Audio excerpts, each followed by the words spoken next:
2021년 6월 네 번째 주 길섭교회 설교 영상입니다. 오랜만에 설교 영상을 집에서 촬영하는데요. 좀 어색하네요. 자, 이번 주일에는 저희가 주일 모임을 좀 다른 형식으로 하기 위해서 설교 영상을 미리 하루 전날 공유하는데요. 이 설교 영상을 보시고 좀 미리 고민해 보시고 주일 모임에 참석하시면 좋겠습니다. 하지만 왠지 영상 안 보시고 그냥 참석하실 것 같긴 하지만 자, 그래도 이제 준비했으니까 한번 시작을 해보도록 하겠습니다. 오늘 나눌 설교 제목은 하나님은 왜 돼지고기를 먹지 말라고 하셨을까입니다. 성경 본문은 레위기 11장 7절에서 8절, 39절에서 40절, 44절에서 45절입니다. 성경 말씀을 세 번역 성경으로 읽도록 하겠습니다. 돼지는 굽이 두 쪽으로 갈라진 쪽발이기는 하지만 새김질을 하지 않으므로 너희에게는 부정한 것이다. 너희는 이런 짐승의 고기는 먹지 말고 그것들의 주검도 만지지 말아라. 이것들은 너희에게는 부정한 것이다. 너희가 먹을 수 있는 짐승이 죽었을 때에 그 주검을 만진 사람은 저녁 때까지 부정하다. 죽은 고기를 먹은 사람은 입고 있던 옷을 빨아 입어야 한다. 그의 부정한 상태는 저녁 때까지 계속된다. 그 주검을 옮기는 사람도 옷을 빨아 입어야 한다. 그 경우에도 그 부정한 상태는 저녁 때까지 계속된다. 나는 주 너희의 하나님이다. 그러므로 너희는 몸을 구별하여 바쳐서 거룩한 사람이 되어야 한다. 내가 거룩하니 너희도 거룩하게 되어야 한다. 땅에 기어다니는 어떤 길짐승 때문에 너희가 자신을 부정하게 여겨서는 안 된다. 나는 너희의 하나님이 되려고 너희를 이집트 땅에서 데리고 나온 주다. 내가 거룩하니 너희도 거룩하게 되어야 한다. 성령 하나님 성경 말씀을 통하여 예수님의 마음이 전하는 자와 듣는 자 모두에게 전달되게 하소서. 아멘. 설교 제목이 조금 부담스럽죠? 하나님은 왜 돼지고기를 먹지 말라고 하셨을까? 지난 일주일 사이에 돼지고기를 드신 분들은 회개해라. 이제 이 말을 하려고 이런 제목을 붙인 것은 아니고요. 이 본문을 가지고 같이 먹는 것에 대한 고민을 해보면 좋겠다는 생각입니다. 레위기 11장은요. 무엇을 먹어도 되고 무엇을 먹으면 안 되는가에 관한 내용인데요. 성경 무어설이나 성서 문자주의가 왜 말이 안 되는지 아주 강력하게 반증하는 본문이지 않을까 싶습니다. 먹는 건 굉장히 예민한 주제잖아요. 나는 성경에서 먹지 말라는 것은 다 안 먹고 있다. 플러스 지난주 우리가 이야기 나눴듯이 나는 이자 받는 거 거부한다. 모든 은행 시스템 거부한다. 땅을 사고 팔지 말라고 했으니까 모든 부동산 거래를 거부한다. 저는 이렇게까지 한다면 진짜 문자주의자라고 이제 인정해 줄 수 있을 것 같아요. 자기만의 독특한 방식으로 성경을 진짜 존중하고 있다. 그렇게 납득할 수 있을 것 같거든요. 그런데 그렇게까지 하면 현대 세상에서 정말 살아가기가 어렵겠죠. 그런 거 다 빼고 성경에 이제 처음 창세기 1장, 2장의 7일 창조, 그리고 6장의 대홍수, 그리고 몇몇 구절만 뽑아서 문자주의로 접근하는 사람들은 정말 비겁한 사람들이죠. 자기네 삶의 방식에 어떤 변화는 주지 않으면서 자기네 편리한 대로 성경 구절을 취사 선택하는 거니까요. 자, 그러면 문자주의자가 아니라 교회적으로 성경을 사랑한다는 것은 무슨 말일까? 성경에 있는 이야기들을 즐겨 읽고 또 그 이야기들을 살펴보면서 여러 가지 질문들을 주고받고 그리고 나의 삶에 실험적으로 무언가를 적용해 보는 것. 저는 이런 태도가 성경을 사랑하는 게 아닐까 싶습니다. 그러니까 오늘 이 레위기 11장 본문을 읽고 있는 그대로 실천해 내는 게 중요한 게 아니라 한 번씩 이런 본문을 읽을 때마다 새롭게 고민해보고 여러 각도로 재해석해보고 그때그때 유의미하게 나에게 우리 교회에게 적용해보는 것이 우리가 성경을 사랑하는 태도인 것이죠. 자, 이 본문을 보기 전에 이 말씀을 드려야 할 것 같은데요. 우리가 무언가를 먹는 것은 진짜 큰 기쁨이잖아요.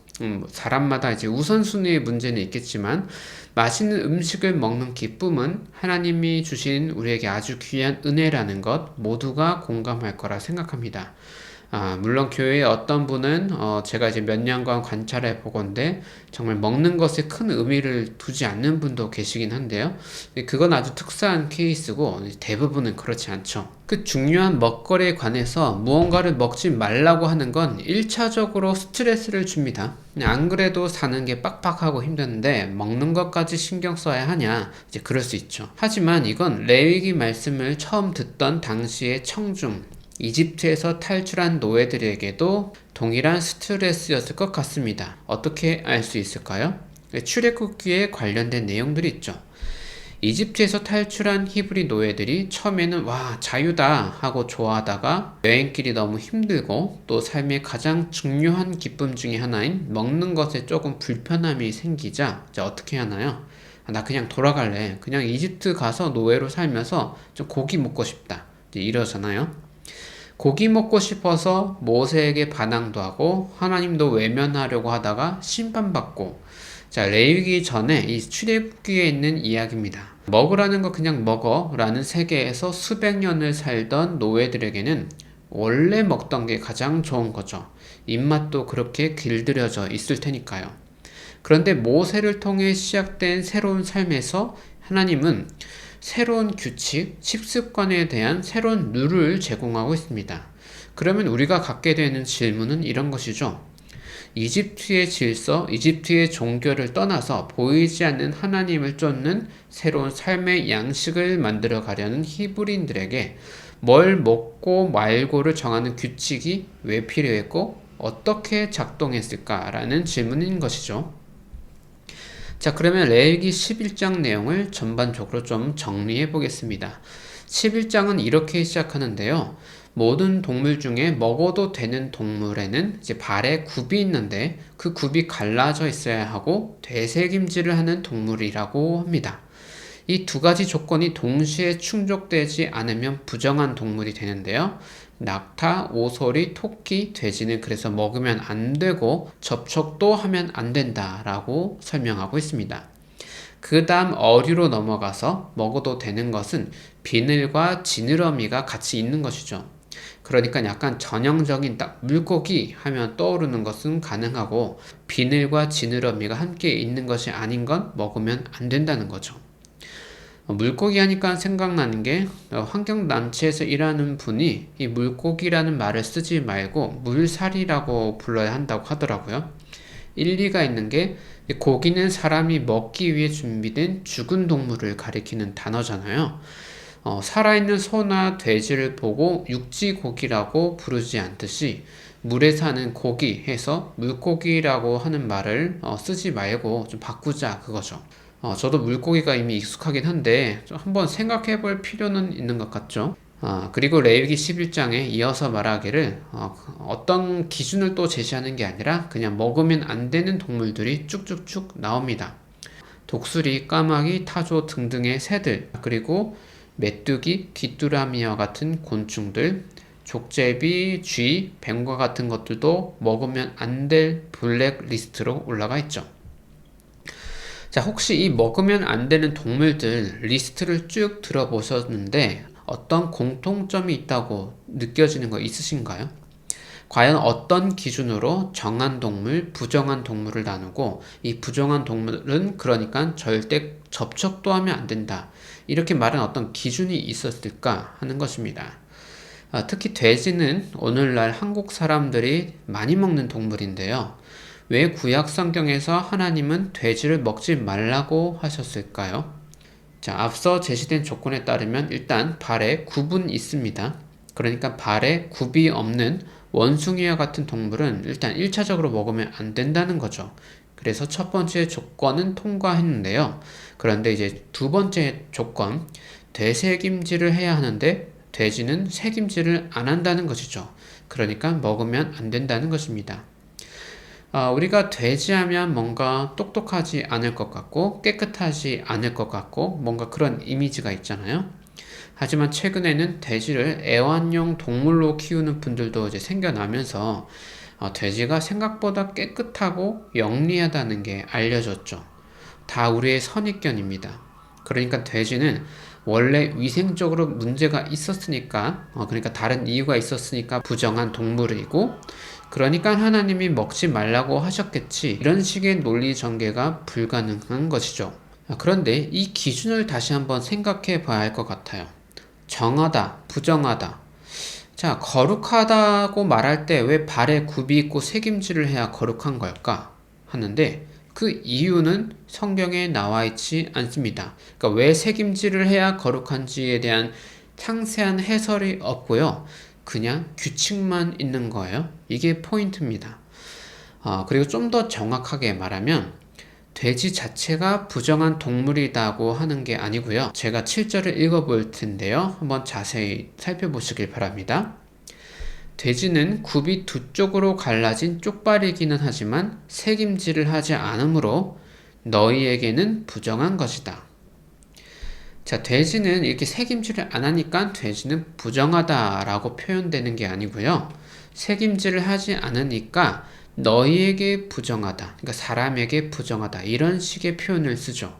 모든 다른 동물들도 마찬가지입니다. 창세기 1장에서 하나님이 세상을 만드시고 뭐라고 하시나요? 보시기에 좋았다고 하시죠. 하늘의 별들과 태양과 달, 그리고 바다와 육지, 그리고 하늘과 바다와 땅에 있는 모든 생물들이 하나님이 보시기에 좋았다고 하시죠. 하나님이 몇몇 동물들은 내가 만들었는데 내가 봐도 좀 그러네. 저건 좀 더러운 동물이다. 저건 좀 부정하다. 내 실수다. 이런 식으로 말씀하시지 않으십니다. 레위기 11장의 동물들에 대해서 어떤 동물은 사람에게 부정하니까 가까이 하지 말아라. 이것은 어떤 동물 그 자체에 대한 부정이 아니란 것이죠. 거룩한 동물이 있고 부정한 동물이 있는 게 아닙니다. 그저 임의적인 규칙인 것이죠. 자, 두 번째로 동물이 죽고 난 다음에도 문제가 되는데요. 처음 시작할 때 읽었던 레위기 11장 8절, 39절, 40절을 제가 읽어보겠습니다. 너희는 이런 짐승의 고기는 먹지 말고 그것들의 주검도 만지지 말아라. 이것들은 너희에게는 부정한 것이다. 너희가 먹을 수 있는 짐승이 죽었을 때에 그 주검을 만진 사람은 저녁 때까지 부정하다. 죽은 고기를 먹은 사람은 입고 있던 옷을 빨아 입어야 한다. 처음 읽었던 문장 8절은요, 이스라엘 공동체에게 부정하다고 한 그 짐승의 고기를 먹지 말라고 하면서 주검도 만지지 말라고 하고 있습니다.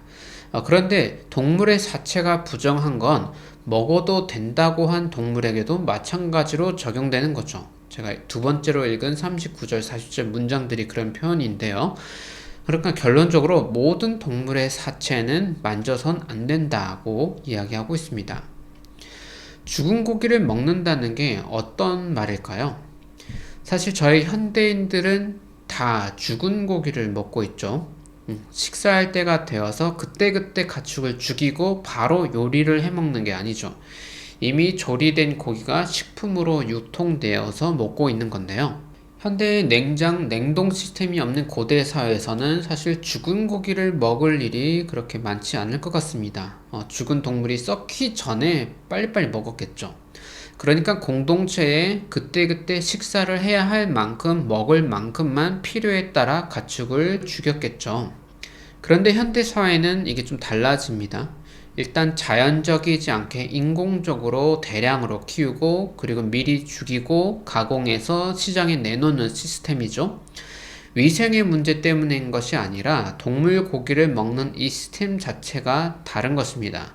레위기에 따르면 그리고 고대 사회의 시스템에 따르면 고기를 먹기는 하더라도 자연스럽게 공동체가 그날의 끼니를 때울 만큼만 먹으면 되는데 현대 자본주의 사회에서는 그 브레이크라는 게 없는 거죠.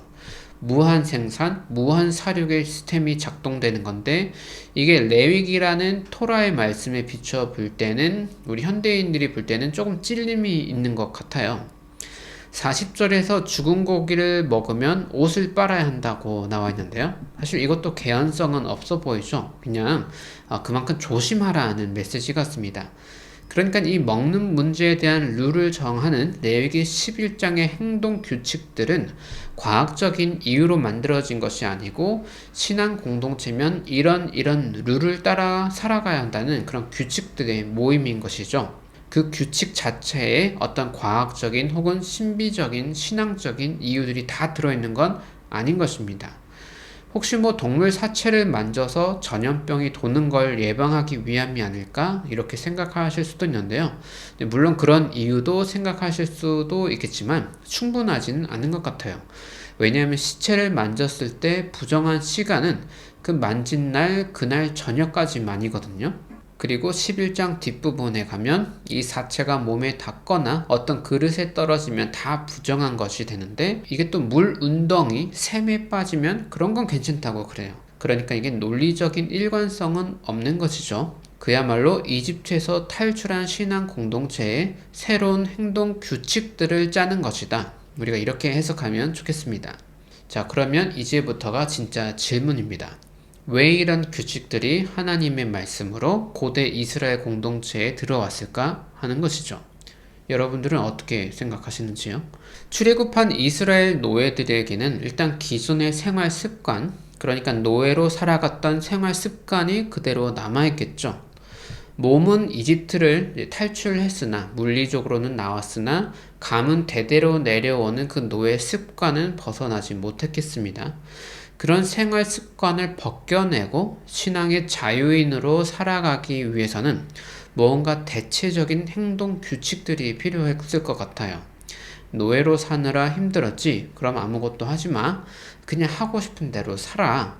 이렇게 한다고 해서 기존의 노예 습관이 사라지는 건 아니니까요. 그래서 주어진 처방전이 바로 율법이고 성막입니다. 성막은 눈에 보이는 하나님의 공간입니다. 하나님께서 성막이라는 조립식 텐트 안에 갇혀있는 분은 아니지만 공동체를 위해서 이 눈에 보이는 상징적 공간이 필요했던 거죠. 눈에 보이는 상징이 없어도 하나님을 신실하게 따른 만큼 훈련된 사람들이 아니었기 때문입니다. 그러니까 성막은 공간적으로 이 공간은 거룩한 곳, 하나님이 계신 곳이다 라는 어떤 분리된 공간 개념이고 이게 기존의 노예성에서 벗어나 새로운 삶을 시작하는 사람들에게 실질적으로 도움이 되었던 것이죠. 율법은 일상에서의 행동 규칙들인데요. 특별히 먹는 것, 이것은 삼시세끼, 일상에서 우리가 매번 겪는 일입니다. 성막은 내가 특별히 하나님과 이웃에게 죄를 지었을 때 회개하러 가는 일상적이지 않은 공간이죠. 그런데 먹는 것은 그런 거룩한 시간, 따로 떼어내는 시간이 아니라 굉장히 사적인 시간입니다. 일상적으로 반복되는 먹는 것에 있어서도 기존의 이집트 노예로서가 아니라 하나님의 사람으로서 하는 새로운 행동 규칙들로 이 율법들이 작동되는 거죠.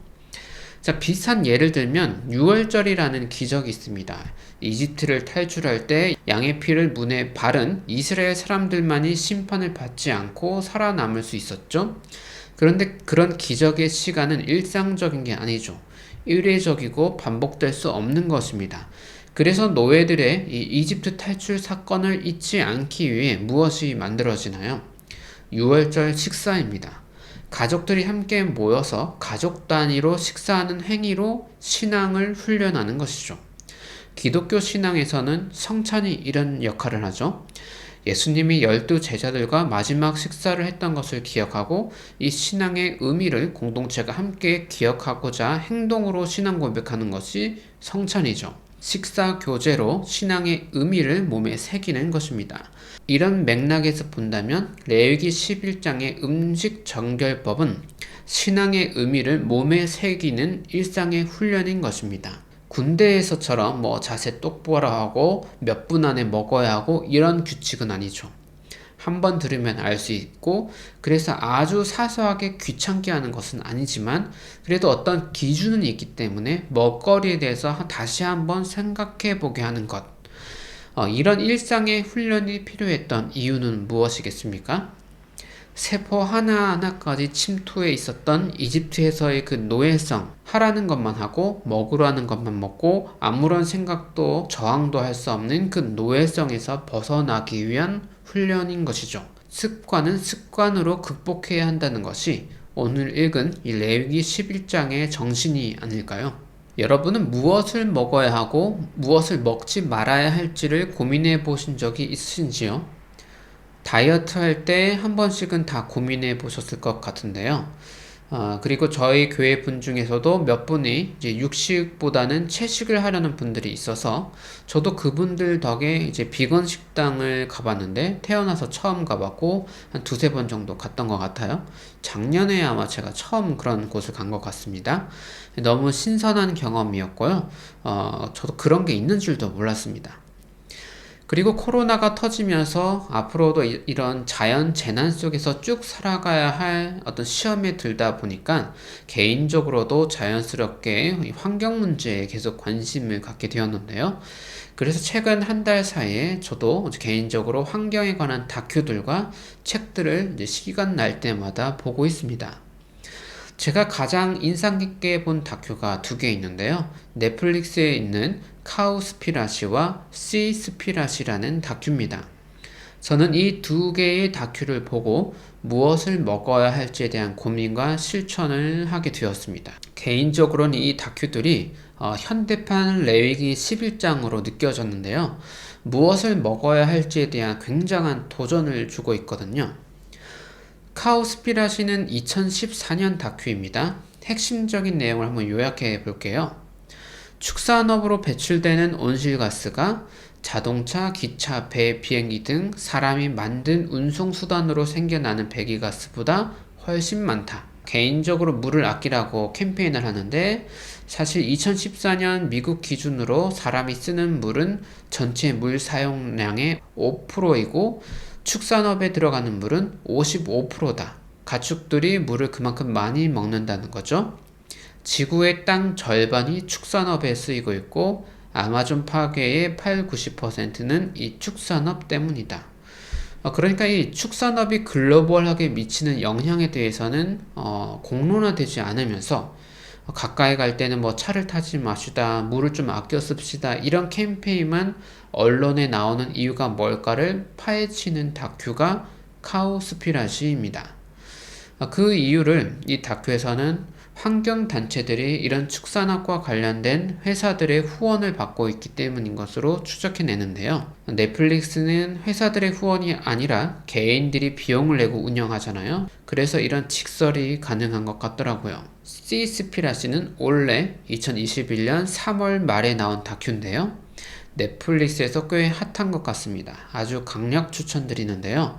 이 다큐는 수산업에 관한 내용입니다. 이 바다의 플라스틱 이슈가 이제 꽤 오래되었죠. 미세 플라스틱이 바다 생태계를 무너뜨린다는 내용인데요. 저도 작년에 초등학교 6학년 사회 수업을 했는데 그때 교과서에도 이런 문제가 다뤄지고 있고 그래서 수업에서 다뤘던 기억이 납니다. 플라스틱 빨대를 줄이자, 뭐 종이 빨대로 바꾸자 이런 내용이었는데 이런 일상에서의 플라스틱을 줄이는 것도 정말 중요한 일이지만 사실 바다의 플라스틱 쓰레기의 절반은 수산업 장비들이란 것입니다. 물고기를 잡는 도구, 그물들, 그리고 다 쓴 배들 이런 장비들이 바다 쓰레기의 절반을 넘고 플라스틱 빨대는 전체 바다 쓰레기의 0.03%인데 사람들에게는 플라스틱 빨대 쓰지 말라고만 하고 있는 거 이건 문제라는 거죠. 지구의 산소 85%는 바다를 통해 만들어지는데요. 바닷속에 식물 플랑크톤이 그 역할을 하는 거죠. 문제는 사람이 물고기를 잡는 방법과 규모인데 이게 바다 생태계를 심각하게 무너뜨릴 수준이라는 거죠. 그러니까 바다 생태계를 사람이 무너뜨리면 지구의 산소량에 급격한 피해를 주게 된다는 것입니다. 자세한 내용은 다큐를 직접 봐주시면 좋겠고요. 지난주에 우리가 이제 환경 이야기를 하면서 환경단체에서 인증한 회사 제품을 쓰면 좋겠다라고 했는데 이게 일단 수산업에 있어서는 좀 적용하기 어려운 부분도 있어 보입니다. 어선이 바른 방법으로 물고기를 포획하는지 점검하는 시스템 자체가 수산업에는 거의 없다는 것이죠. 그리고 환경단체들이 이 회사는 자연을 사랑하는 회사입니다라고 주는 인증 마크들도 사실은 그냥 돈으로만 주고받게 되는 그 현실이 이 다큐에 좀 나오고 있습니다.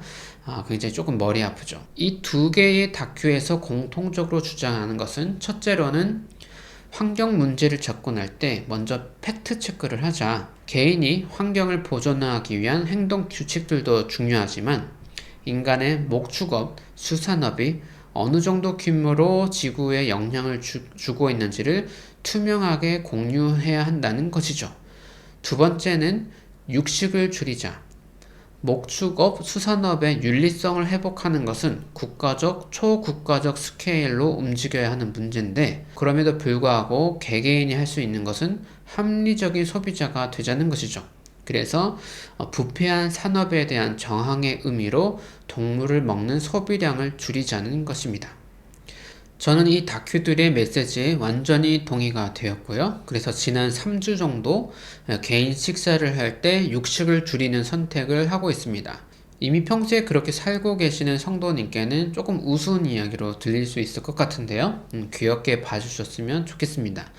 육식을 이제 완전히 끊기는 어렵겠죠. 하지만 달걀, 우유, 어류, 육류 등의 소비를 조금씩 줄이고, 친구들과 외식할 때는 조금 자유롭게 하지만 개인 식사를 할 때는 가능하면 채식류로 해보려 하는 건데요. 이런 거를 해보면서 느낀 점은 우리 주변의 식당에 고기가 안 들어간 식당을 찾는 게 굉장히 어려웠다는 것입니다. 생각보다 대부분 고기예요. 오늘 내위기로 따지면 사실 다 죽은 고기죠. 죽은 고기를 얼려서 가공해서 전시해 놓는 건데, 채식 위주로 한번 짜보려고 하니까 굉장히 선택권이 좁아지더라고요. 그래서 약간 귀찮은 일이 생긴 감은 있는데요. 하지만 지구를 생각하는 감각, 그리고 이 지구가 하나님이 준 선물이라는 걸 일상 속에서 좀 환기시켜주는 효과가 있어요. 이런 고민을 하고 실천을 할 때 말이죠. 주일 예배와 모임이 사실 그런 신앙의 사실을 함께 공유하는 시간이잖아요. 그런데 우리 개개인은 대다수의 시간을 교회 모임을 떠나서 일주일을 살아가고 있습니다. 그럴 때 내가 무엇을 먹을까를 고민할 때도 신앙적인 것과 연결이 된다면 굉장한 신앙의 훈련 효과가 있는 것이죠. 그래서 출애굽한 노예들에게 성막이라는 거룩한 공간 장치와 일상에서 먹을 것과 먹지 말아야 할 것을 구분하는 훈련이 동시에 필요했었겠구나 라고 공감이 되었습니다. 세계관이라는 것이 머릿속 공상으로만 작동되는 게 아니라 몸에 새겨지는 거잖아요. 그러니까 신앙은 몸의 훈련인데 그것은 예배와 함께 먹는 것에 대한 고민, 실천이 함께할 때 굉장히 강력한 효과가 있다는 것이죠. 문자주의 교회에서는 신앙의 훈련을 성경 말씀 암송, 필사, 새벽 예배, 출석 등등의 종교 활동으로만 국한시키려는 경향이 있죠. 문자주의 염증을 느낀 성도는 신앙의 훈련 자체에 의미를 느끼지 못해서 아무것도 안 하려는 경향이 있는 것 같습니다. 이제 둘 다 극단적인 거죠. 진지한 성도에게 필요한 것은 주일의 모임뿐만 아니라 인간이란 종이 지구에서 행하고 있는 일들에 대한 전반적인 이해와 그에 대한 신앙적 반응으로서의 일상에서의 실천입니다. 그 중에 하나가 이 레위기의 기획, 3000년 전의 이 기획을 오늘날 현대적으로 재해석해내는 것이죠. 그러니까 무엇을 먹느냐로 우리의 신앙을 표현해 보는 것입니다. 자, 어떤 강도로 어떤 방법으로 하느냐에 대해서 교회가 획일적인 규칙을 정해버린다면 그것은 다시 구약으로 돌아가는 것이죠. 전체주의적인 강압과 아무것도 하지 않음 이 사이에서 성도 개개인이 스스로 고민하고 결정해보고 각자가 실천을 해보면서 그런 활동들을 교회 안에서 공유해보면 좋겠습니다. 이 주제로 메시지를 전했다고 해서 혹시나 육식을 즐긴다고 하는 누군가를 정죄하지 않으셨으면 좋겠고요. 제가 소개한 다큐에서 이야기하듯이 한 개인의 육식 소비 그 자체가 이 지구 파괴의 문제의 핵심은 아니겠습니다. 다만 하나님이 생명을 주신 모든 동물들에 대한 미안함이 느껴진다면 무언가 유의미하고 창의적인 행동으로 이 브레이크 없는 자본주의 질서에 반항해 보는 것, 세상 질서를 거슬러 무언가를 실천해 보는 것이 2021년 현대 개신교 성도에게 필요한 일이 아닐까 여러분에게 도전을 드려봅니다. 이런 고민을 가지고 여러분이 레위기 11장을 다시 한번 살펴봐 주시면 좋겠고요. 우리가 주일 예배 시간이 아니어서 침묵 기도로 마칠 수는 없기 때문에 제가 준비한 짧은 기도문을 읽음으로 설교를 마치도록 하겠습니다. 하나님, 우주 안에 작은 별 지구를 허락하시고 그 안에서 동물과 식물과 사람이 함께 살아가게 하심에 감사드립니다. 사람은 하나님의 사랑을 실천하는 동물로서 다른 생명들을 돌볼 책임을 받았는데 우리가 아닌 모든 동물들을 먹을 것으로만 생각하지 않았는지 우리 자신을 돌아봅니다. 길섭교회의 성도들이 레위기 11장의 율법을 기독교 신앙으로 오늘날 2021년의 상황에 맞게 재해석하여 각자가 자율적으로 고민하고 실천해 보길 원합니다. 무엇을 먹는다는 것이 단순히 입의 쾌락과 배의 체험만을 위한 것이 아니며 돈을 냈으니 다른 동물의 목숨을 비윤리적으로 빼앗는 것이 정당화되는 것이 아님을 기억하여 신앙의 활동 그 자체가 될 수 있도록 하겠습니다. 그래서 주일의 공동체의 시간과 평일에 개인의 신앙의 훈련 시간이 조화를 이루어 하나님의 거룩함을 본받고 쫓아가는 저희 모두가 되게 하소서. 함께 하실 것을 믿으며 예수님의 이름으로 기도합니다. 아멘. 마치도록 하겠습니다.